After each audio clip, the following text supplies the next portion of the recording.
Selamat datang dalam Growing Together. Mari sebagai murid yang memuridkan, kita bersama-sama belajar dan bertumbuh dalam kebenaran firman Tuhan. Let's grow together.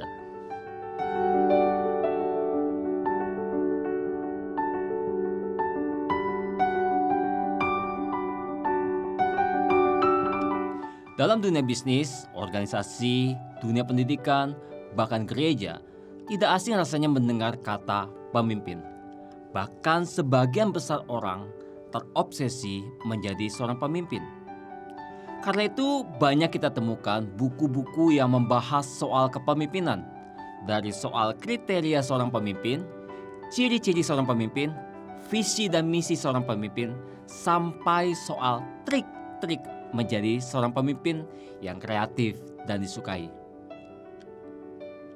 Namun dalam pembahasan saya kali ini, saya tidak berfokus kepada menjadi pemimpin pada umumnya, namun membahas soal menjadi seorang pemimpin, apakah tugas atau panggilan umat percaya di tengah pelayanan gereja dan masyarakat. Menjadi seorang pemimpin, apakah tugas atau panggilan umat percaya di tengah pelayanan gereja dan masyarakat? Berbicara soal menjadi seorang pemimpin, pemimpin dan kepemimpinan adalah dua hal yang tidak dapat dipisahkan. Ada pemimpin, maka ada yang dipimpinnya. Demikian juga halnya dalam tugas dan panggilan seorang pemimpin Kristen seharusnya tidak dapat dipisahkan. Namun kenyataannya terjadi dikotomi di tengah kehidupan orang Kristen sendiri di dalam memandang seseorang menjadi pemimpin. Apakah itu hanya sebuah tugas atau panggilan Allah kepada umat percaya di tengah pelayanan gereja dan masyarakat? Sebagian orang Kristen memandang bahwa menjadi seorang pemimpin hanya sebagai tugas yang dipercayakan berdasarkan keahlian dan kemampuan yang dimilikinya. Ia percaya memimpin dikarenakan ia memiliki kecakapan dalam memimpin dan mengelola suatu organisasi atau kelompok yang dipercayakan kepadanya. Misalnya, dalam pelayanan gereja sebagai majelis jemaat, ketua komisi, atau pembina komisi. Atau dalam pelayanan masyarakat misalnya, memimpin suatu organisasi kemanusiaan atau organisasi kemasyarakatan. Misalnya, menjadi ketua RT dan ketua RW dan lain sebagainya. Sebagian lainnya, orang Kristen memandang bahwa menjadi pemimpin merupakan sebuah panggilan yang datang dari Allah. Dalam pandangan ini, seseorang menjadi pemimpin bukan sekedar tugas karena kemampuan dan keahliannya dalam memimpin. Namun, karena dipanggil dan diutus oleh Tuhan, baik dalam pelayanan gereja maupun masyarakat. Menjadi seorang pemimpin di sini dipandang sebagai seseorang yang menerima panggilan untuk berpartisipasi dalam karya Allah supaya sebuah pelayanan berjalan efektif dan maksimal.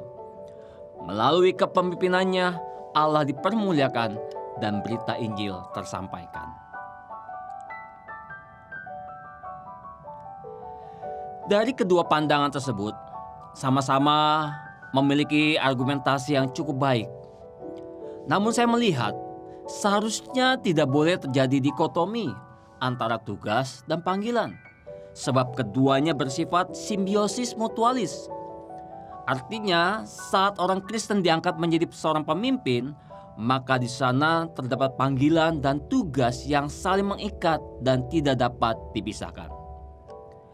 Karena itu, kepemimpinan Kristen didasarkan atas pesimis utama, yaitu Allah yang oleh kehendaknya yang berdaulat telah menetapkan, memilih, memanggil seseorang menjadi setiap pemimpin Kristen kepada pelayanan memimpin.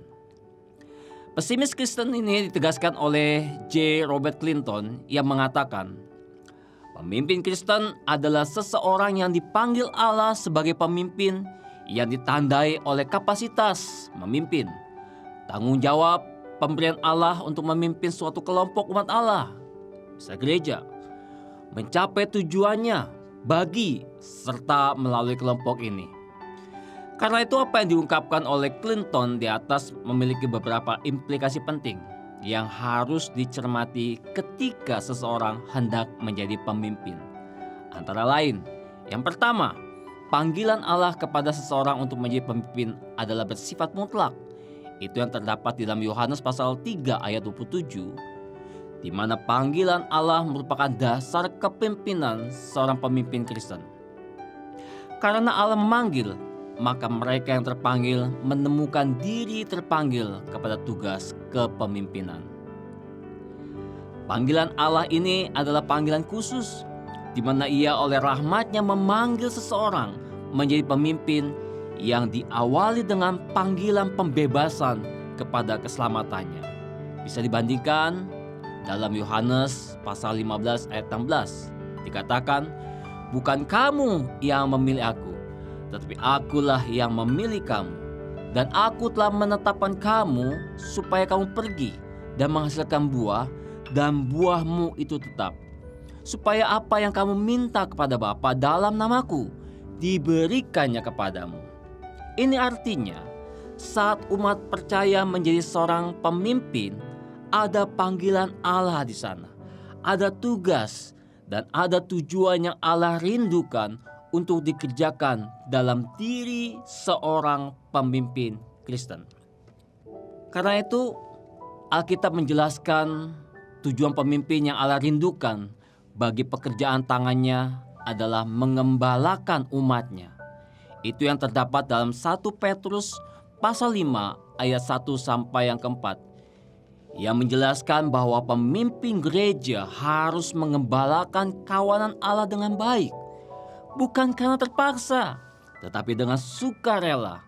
Tidak karena keuntungan pribadi, tetapi karena mereka ingin melayani Tuhan dengan tulus hati. Tujuan utama pemimpin gereja haruslah untuk membimbing orang-orang dalam kebenaran dan kekudusan, sehingga orang itu bisa bertumbuh dalam iman mereka dan hidup dengan cara yang menyenangkan Allah. Kemudian dalam 1 Timotius pasal 3 ayat 1 sampai 7, Paulus menekankan bahwa pemimpin gereja pertama-tama harus memiliki karakter yang baik, mempunyai reputasi yang baik di dalam gereja, dan memiliki kemampuan untuk mengajar dan membimbing orang-orang dalam iman mereka. Tujuannya, bagaimana pemimpin ini membawa orang-orang ke dalam pengalaman yang lebih dalam dan lebih intim dengan Tuhan. Intinya, Alkitab menjelaskan bahwa Tuhan merindukan pemimpin yang dapat memimpin dan membimbing umatnya dengan baik, sehingga dapat menyelesaikan pekerjaan tangannya dengan efektif dan efisien. Pemimpin seperti ini bertanggung jawab untuk memimpin umat Tuhan dengan kebenaran dan integritas, serta membawa mereka ke arah yang benar dan memenuhi tujuan Allah. Sebagai kesimpulan, Alkitab mengajarkan bahwa pemimpin yang Allah rindukan bagi pekerjaan tangannya adalah pemimpin yang dapat membawa dirinya dan orang yang dipimpinnya mencintai Allah dengan segenap hatinya, menyimpan firman Allah dalam hatinya. Seseorang pemimpin yang memiliki hati yang benar dan setia untuk melayaninya dan melayani orang-orang yang dipimpinnya. Seorang yang bertanggung jawab, jujur, rendah hati, bijaksana, serta memiliki kasih yang tulus terhadap orang-orang yang dipimpinnya. Di mana menjadi pemimpin itu dimulai dari sebuah panggilan Allah menjadikannya seorang pemimpin dan melaksanakan tugas yang dipercayakan Allah untuk dikerjakan supaya mencapai tujuan yang Allah inginkan dalam dirinya. Tuhan memberkati kita semuanya.